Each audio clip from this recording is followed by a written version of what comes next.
I'm thinking of the George Santayana, the Spanish philosopher, and that said, you know, what we fail to learn from history, we're doomed to repeat. And it just amazes me that this group is already out looking to go and buy a bigger home. Now, if they have good jobs, good employment stability, I can get it, and they're getting kids and they need larger rooms, I get it.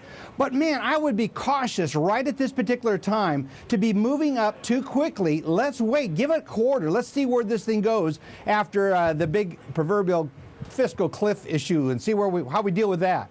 Diana, should it be a big concern if the reasons for buying a bigger house are more people living in the house and not just that they want more space or they're not flipping it? I mean, the surroundings and environment, the landscape is different today.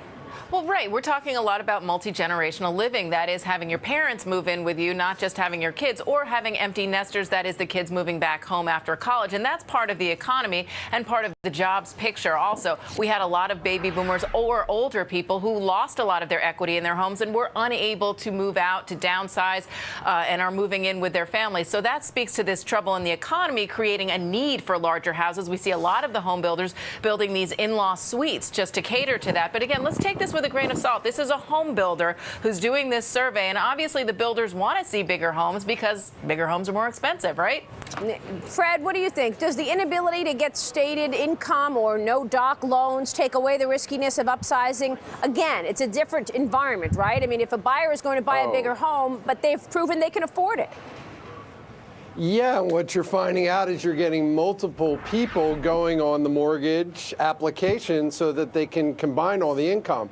Tiny thing I'm worried about is the kids come back home, they go on with their parents on the mortgage, and then 3 years later, they move out, and now you don't have as much income. So there's those tiny little things, but I don't think it's a big deal.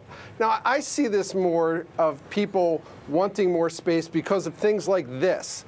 I want to be alone. I want to watch a movie. There's so many of these out there. And, you know, the A brand or whatever else, people just want to be alone a little bit more, and they want more space in their house, and that's okay. Well, what about the idea that, you know, we had so much supply on the market and the supply is getting lower and lower? I mean, if you're talking about bigger ownership and higher numbers here in a healthy environment, isn't that just more an indication that housing perhaps may have bottomed as opposed to an indication that we're back to risk on and, you know, irresponsible behavior? It's everybody's little individual thing. In some markets, there's going to be no housing activity. Some are going to have a little bit of rehab, and you're expanding on a two-story property that maybe you push to a three-story property now. But you're not going to have the McMansions again.